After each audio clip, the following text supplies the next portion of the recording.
Gold, trusted gold buyers. మీరు తాకట్టు పెట్టిన బంగారాన్ని విడిపించి ఈ రోజు ఉన్న మార్కెట్ ధరకు కొనబడను. సనా గారు నమస్కారం, ఎలా ఉన్నారు? నమస్తే, నేను చాలా బాగున్నాను. మీరు ఎలా ఉన్నారు? నేను fine and very happy to see you once again Sana. Same here. My dear friend also. Yes. ఎప్పుడు మాట్లాడినా అంత ప్లెజెంట్గా, ఎక్కడా తొణకకుండా అంత పాజిటివ్గా ఎలా ఉంటారు సనా?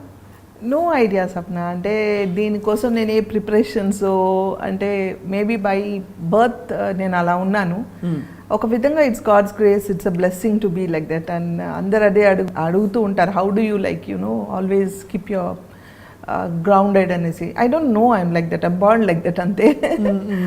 సనా అంటే అర్థం? షానూర్ సనా అంటే? Shanoor Sana is like, Shanoor is నూర్, brightness. Sana is like the starting of race of God అనేసి. దేవుడి దగ్గర నుంచి స్టార్ట్ అయిన ఒక కాంతి లాంటిది. సో దేవుడి కాంతి అలా ప్రకాశిస్తుంది కాబట్టి మీరంతా గ్లో అవుతున్నారు. సో ఎలా ఉంది Sana? How is your professional life ఇప్పుడు ప్రస్తుతం? A professional life, yeah, I have come down, I cut down my work a little because of the COVID. And recent గా నాకు ఆర్జీవి గారి హిందీ వెబ్ సిరీకి వెళ్ళినప్పుడు నేను పడి చేయి ఫ్రాక్చర్ అయింది. సో తెలియకుండా ఒక చిన్న గ్యాప్, అంటే ఆ 1 month నేను సర్జరీ అయింది, చిన్న surgery, but I had to take a rest for 1 month.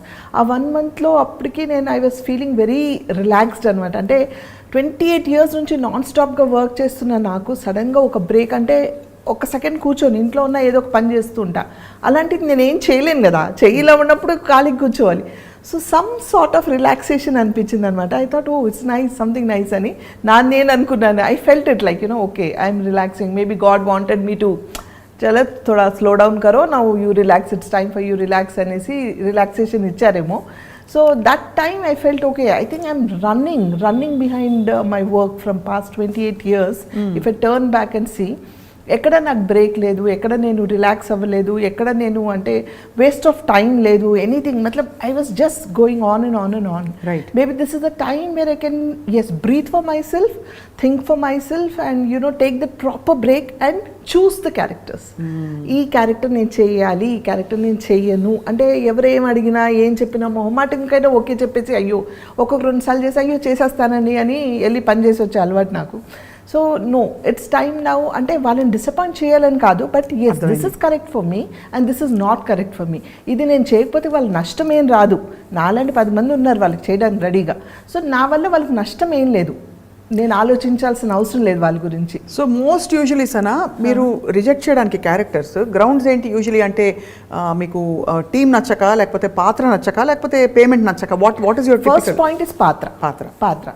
Then it should be the good team and then only remuneration. Because నేను ఎప్పుడు దానికి ఇంపార్టెన్స్ ఇవ్వలేదు లైఫ్లో, అదే చెప్తున్నాను. ఇవన్నీ నాకు అప్పుడు రియలైజ్ అయ్యాను. నేను నా కెరియర్ వైజ్గా what payments I took, what did I do till now and what I mean going to do ఫ్యూచర్లో, ఇవన్నీ నేను ఈ గ్యాప్లోనే ఆలోచించి I took a small break from TV. లేకపోతే I was like just running like a horse non stoply, ఇటు TV, అటు ads, ఇక్కడ షోస్, ఇక్కడ ఫ్యాషన్ షోస్, ఒక విధంగా ఒక పక్కన మూవీస్, వెబ్ సిరీస్ అన్నీ చేసుకుంటూ I was managing my YouTube channel. అంటే ఇన్ని చూసుకుంటూ, ఫ్యామిలీ చూసుకుంటూ I was doing. It's not that I could like not doing it. కానీ somewhere I took that breath. Okay, now it's time for me to breathe for myself and decide what to do అనేసి. So that's how I took this break of not doing serials for few days. Now again I'm listening to some good subjects, మంచి roles కోసం వచ్చాయి. But it's not exciting మీ. నన్ను excite చేసే roles ఏమైనా వస్తే I will. మామూలుగా మీకు వచ్చిన క్యారెక్టర్స్ అన్నిట్లో ఎక్కువ ఏ టైప్ క్యారెక్టర్స్? అమ్మ క్యారెక్టర్లేనా, లేకపోతే వదిన క్యారెక్టర్లా? ఐ మీన్ అలా if you actually make a list ఇంతవరకు చూసుకుంటే మాక్సిమం క్యారెక్టర్స్ ఏ క్యారెక్టర్స్ వచ్చాయి? Maximum characters are Odina characters. Yes, and sister characters. Because I started from there. First it started like a friend. Then it started like a sister. Then Odina. Now it is Amma. So it's going on. Mali Amma ekkada varaku veltado teliyadu. But meer మాత్రం ఏం మారలేదు అప్పటి నుంచి ఇప్పటి వరకు. మారలేదు, ఇలాగే ఉండాలని టచ్ ఇలాగే ఉండాలి. మీకంటే వయసులో పెద్దవాళ్ళకి కూడా మీరు వేసుంటారు కదా అమ్మగా. అది కామనే కదా మన ఇండస్ట్రీలో. అది ఎలా అనిపిస్తుంది సార్ అప్పుడు? I mean how do you never felt, because అంటే యు లుక్ సో యంగ్ ఇది ప్రతి అమ్మ క్యారెక్టర్ వేసే యంగ్ యాక్టర్స్ని అడగాల్సిన క్వశ్చన్. బట్ ఎలా అనిపిస్తుంది ఆ టైంలో? You just take sport. అంతే కదా, it's a character, you play the character, you అంటే ఆ క్యారెక్టర్ని ఓన్ చేసుకొని మనం ఆ గెటప్ కూడా అలాగే వేసుకుంటాం కదా. అవును, తగ్గట్టు ఎలా తగ్గట్టు అలా రెడీ అయిపోతాం కాబట్టి ఆడియన్స్కి చూడడానికి అలా అనిపించదు. మనకి అది మన personal feeling. I'm young, I'm good looking, I'm this, I'm that అని మన feeling. But when you are on the screen they are seeing your character, they are not seeing you as Sana. అది సో డెఫినెట్లీ సెపరేషన్ వచ్చేస్తుంది, ఆటోమేటిక్గా వచ్చేస్తుంది. So doesn't make any difference. First character ఈ ప్రపంచంలోకి వచ్చేటప్పుడు ఎలా వచ్చింది? How did you get your first character? This happen, నేను అంటే చాలా ఇంటర్వ్యూస్లో చెప్పాను, మన ఐ డ్రీమ్లో కూడా చాలాసార్లు చెప్పాను. It's like I was a house wife, early marriage అయిపోయింది. మా father in law wanted me to study. So open university నుంచి మా అత్తగారు తీసుకెళ్ళి ఎవ్రీ సండే సాటర్డే తీసుకెళ్ళి చదివించేవాళ్ళు. పెద్ద ఫ్యామిలీ, అంటే ఒక ఇద్దరున్న ఫ్యామిలీ నుంచి సడన్గా ఒక పెద్ద ఫ్యామిలీలోకి నాకు మ్యారేజ్ అయింది. And I was hardly very young those days. So మా father in law realised and he asked me to continue my studies and he asked me to study అనమాట. సో నేను చదవడం స్టార్ట్ చేశాను. అక్కడ మా అత్తగారు తోడొచ్చేవాళ్ళు. She gave me lot of support and like you know అలా అనేసి నేను వాళ్ళని వదిలిపెట్టలేదు. అంటే నా డ్యూటీస్ అన్నీ కంప్లీట్ చేసుకుంటూ నా స్టడీస్ కూడా కంప్లీట్ చేసేదాన్ని అనమాట. అలా ఒకరోజు న్యూస్ పేపర్లో యాడ్ రావడం, looking for modelling and actress అని. అది ఏంటో చిన్నప్పటి నుంచి మేబీ మోడలింగ్ అనేది ఒక యాక్టింగ్ అనేది ఒక ఇది ఉండిందేమో ప్యాషన్ నాకు. ఐ యూస్ టు డాన్స్, అంటే కల్చరల్ ప్రోగ్రామ్స్లో ఫస్ట్ ఉండేదాన్ని ఎప్పుడు. సో ఎందుకు ట్రై చేద్దామని ఎందుకు అనిపించింది తెలియదు. తీసుకెళ్ళి మా అత్తగారిని అడిగాను.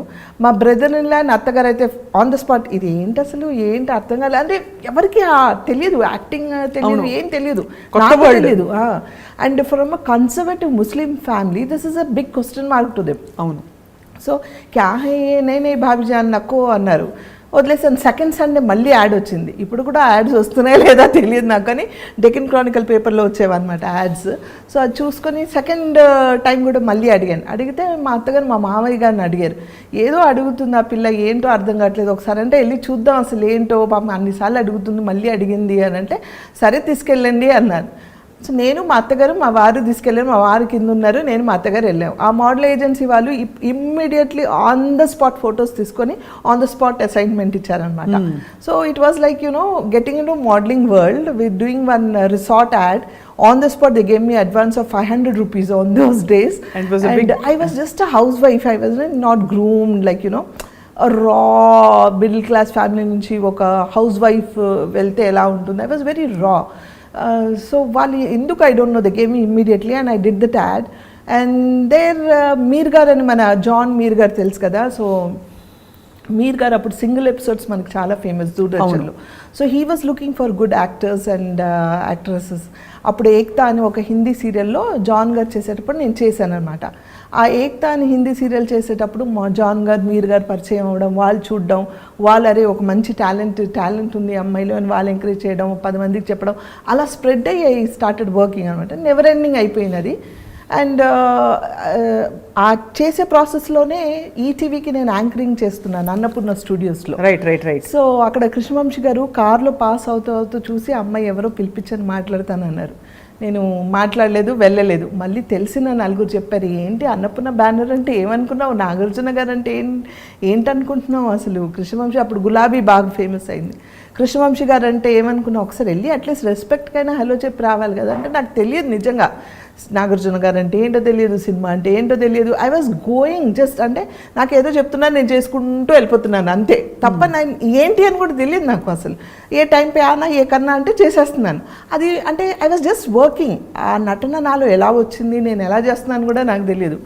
సో వాళ్ళు చూడడం, మళ్ళీ ఒకసారి కృష్ణవంశీ గారిని కలవడానికి ఫస్ట్ టైం వెళ్ళినప్పుడు ఆయన మాట్లాడే విధానం, ఆయన పలకరించిన పద్ధతి నాకు చాలా నచ్చింది. The way he respected. అమ్మ నేను ఇద్దరం కలిసి వెళ్ళాం. The way he spoke to me was so nice. అంటే అప్పటి వరకు సినిమా అనగానే ఒక నెగిటివ్ ఫీలింగ్ ఉండింది. ఫస్ట్ టైం అడగగానే వాళ్ళు మీరు ఎక్స్పోజ్ చేస్తారా, మీరు హీరోయిన్ క్యారెక్టర్సే వచ్చేసాయి డైరెక్ట్గా నాకు అప్పుడు. స్విమ్ సూట్ వేసుకుంటారా, ఎక్స్పోజ్ చేస్తారని అడిగేవారు డైరెక్ట్ డైరెక్ట్గా అడిగేవాళ్ళు. ఎక్స్పోజింగ్ చేయాలండి, మరి హీరోయిన్ అంటే మంచి క్యారెక్టర్స్ ఉంటాయి, are you okay with this అని కొందరు మీకు పెళ్ళయిందని బయట చెప్పకండి, మీకు పిల్లలు ఉన్నారని బయట చెప్పకండి అని కొందరు. అప్పటికి నాకు పిల్లలు ఉన్నారు 2. So this things were not getting into my mind. ఏ క్యా झूठ बोलने के लिए बोले, అబద్ధాలు చెప్పమంటున్నారు ఏంటిది అనుకుని నువ్వు అని ఇలా చెప్పేసి పంపించేసేదాన్ని ఎప్పుడు. సో కానీ ఆయన మాట్లాడే విధానం అంటే he was not into any, అంటే ఒక లైన్ కూడా క్రాస్ అవ్వకుండా పర్సనల్ విషయాలు కాకుండా he spoked about the character, he spoked about what I have to speak and what is my character అనేది. ఇలా కావాలమ్మా, బీ యువర్ సెల్ఫ్, ఈ క్యారెక్టర్ ఇలాంటిది, ట్రస్ట్ మీ అండ్ డూ, నువ్వు చేయట్లేదంట. He put me that faith of him into me. So ఆ పద్ధతి నాకు చాలా నచ్చి Ninne Pelladata. And that's it, went on and on and on and on and on. Ninne Pelladatha must one of the best films. అంటే మనకి తెలుగు ఇప్పుడు కూడా మనకి ఒక మంచి సెలబ్రేటివ్ మూమెంట్ వస్తుంది. సినిమా గనక ఎక్కడైనా ప్లే అయింది మనం చూసామంటే. సో ఆఫ్టర్ దట్ ఇంకా I'm sure there was no looking back at all అక్కడి నుంచి. సో ఫుల్ లెంగ్త్ క్యారెక్టర్ వేసిన ఫిల్మ్స్ ఏవే ఉన్నాయి సనా మీవి? అంటే మీరు బాగా ఎక్కువసేపు తెర మీద కనిపించిన పాత్రలు చాలా ఉన్నాయి స్వప్న. అసలు అంటే ఇప్పుడు సడన్గా అడిగితే పేర్లు కూడా గుర్తు మీకు, అంటే మీకు వెంటనే wow I love that project అని అనుకునేవి అలా చాలా. I'm telling you, what ever I did were all the best movies those days. అంటే in my career లో starting లో 10 years were like, you know, all the characters like నిన్నే పెళ్ళాడతా తర్వాత వచ్చిన ప్రతి movie were super duper hit with good characters and almost screen presence.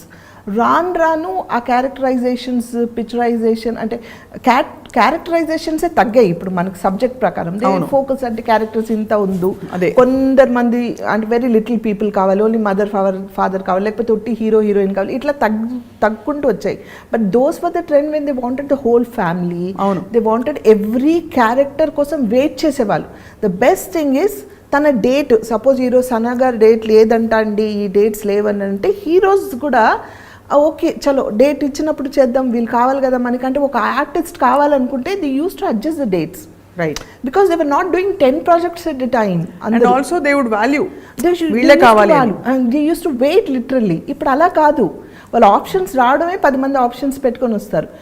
Madam మీరు ఇలా కావాలండి, ఇలాంటి క్యారెక్టర్స్ కావాలి, ఇన్ని డేస్ కావాలండి, రెమ్యునరేషన్ చెప్పండి.